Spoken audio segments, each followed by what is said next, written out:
How has your day been? I hope it's been wonderful with this great weather. It can't be bad, right?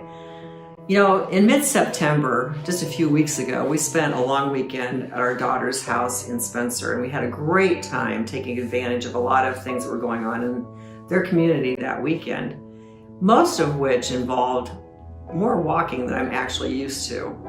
I don't exercise as much as I should, and for a variety of reasons, walking is just not something I find comfortable.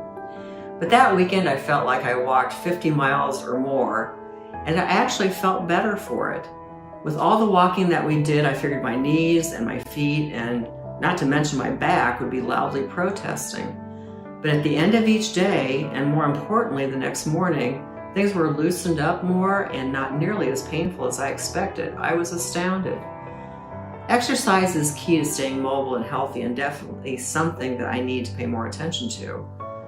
Keeping our bodies in shape as best we can is so beneficial in the long run, and I, for one, have always felt better when I was following a consistent regimen. But what was especially helpful during those times was having some accountability in what I was doing. Having either a class that I was attending or working with someone to help me figure out what to do that would be most beneficial really helped monitor my activity better and keep the momentum going much longer.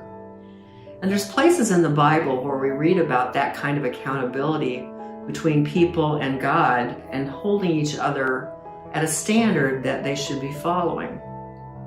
And along with that is God encouraging his people and the people encouraging each other. And so it's one of those things that's up to us as Christians, one of the privileges that we have to look out for one another and hold each other accountable for things and lift each other up in those times that we're going through. Now, for instance, there's one story about Moses that takes place in actually Deuteronomy, but it's after they've gone through the 40 years and they're on the verge of going into the promised land. And at this point, Moses knows that he will not be going with the people that he brought out of Egypt and going into the promised land. But yet God has chosen Joshua to become the leader when Moses has to step aside. And Joshua will be the one to carry that responsibility.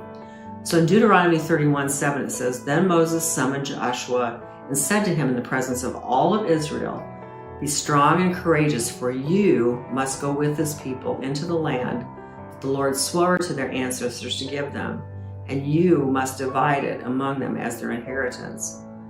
It's going to be a whole new ballgame for Joshua, but he had that assurance from Moses and from God that he was to be the leader. He was to be the one that would carry things on. He knew he had Moses' blessing, and he was pushing him and encouraging him on for what lay ahead as the leader of God's people, and knew that God had chosen him for that work as well. It's up to you and me to do those kinds of things for people within our church, within our community, whether it be our growth groups, our Bible studies, those we sit beside in church every Sunday, and those who are unable to worship with us for whatever reason. There's a variety of reasons for that. As we go about the community, in our workplaces, our kids' activities, and in the grocery store, anywhere we happen to be, we are meant to show the love and encouragement that we receive from Christ whenever and however we can. As we do so, we strengthen each other in our faith, deepen our love for all of God's people, and come to love the Lord in a richer and more complete way. There's a passage in 1 Thessalonians that says this, "Therefore encourage one another and build each other up, just as in fact you are doing.